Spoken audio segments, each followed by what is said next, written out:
Drama serial रहमत की next आने वाली एपिसोड में आप देखेंगे कि इधर पर रीशे कहती है बारी से मेरा दिल चाह रहा है कि आज मैं से अपनी माँ से मिलकर आऊँ। तो उस पर कहेगा बारी क्यों नहीं, लेकिन पिछली बार की तरह तुम वहाँ पर रहोगी नहीं। उधर परिशे बात मान जाती है, लेकिन वहाँ पर जाकर तो वो देखती है कि घर का सारा नक्शा ही बदल चुका है।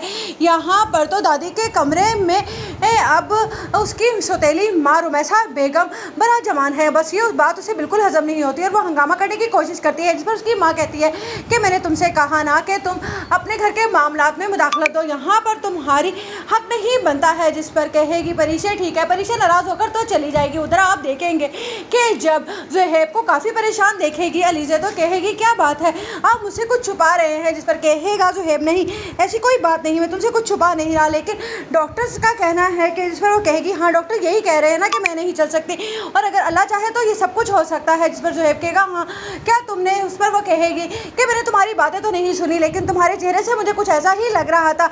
और उस पर कहेगा ज़ुहैब तुम परेशान मत हो। जिस पर कहेगी अलीज़ा लेकिन तुम देखना कि मैं तुम्हें हिम्मत करके चलकर भी दिखाऊंगी। तुम चाहते हो ना कि मैं तुम्हारे साथ शाना बशाना खड़ी हो जाऊं, बस इसीलिए मैं तुम्हारी खातिर इतनी एफर्ट करने के लिए तैयार हूँ। उधर आप देखेंगे कि जब रुमैसा बेगम कहेंगी कि फाइलें मैंने यहीं पर तो रखी थी। जिस पर आलम कहेगा तो कौन सा ज़मीन निकल गई या आसमान खा गया। जिस पर और याद आएगा रुमैसा बेगम को कि हाँ काशी ने पूछा था मुझसे कि वो फाइलें कहाँ रखी हैं, यकीनन ये उसी ने हाथ दिखाया है।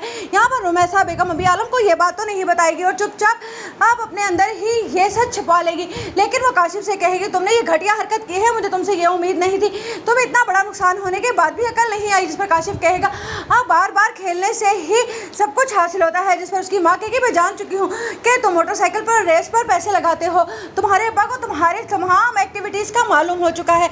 अगर तुमने ये प्लॉट बेचने की ज़रा भी कोशिश की तो तुम जानते हो कि तुम्हारे साथ क्या करूँगी मैं। उधर आप देखेंगे कि ये सारी बातें आखिरकार जुबैदा को भी पता चल जाएंगी और वो कहेगी कि अच्छी परवरिश की है रुमैसा बेगम ने। अब पता चलेगा आलम को जिन बेटों की ख्वाहिश वो करते थे उनकी वजह से किस तरह से उनका सारे का सारा कारोबार ठप होकर रह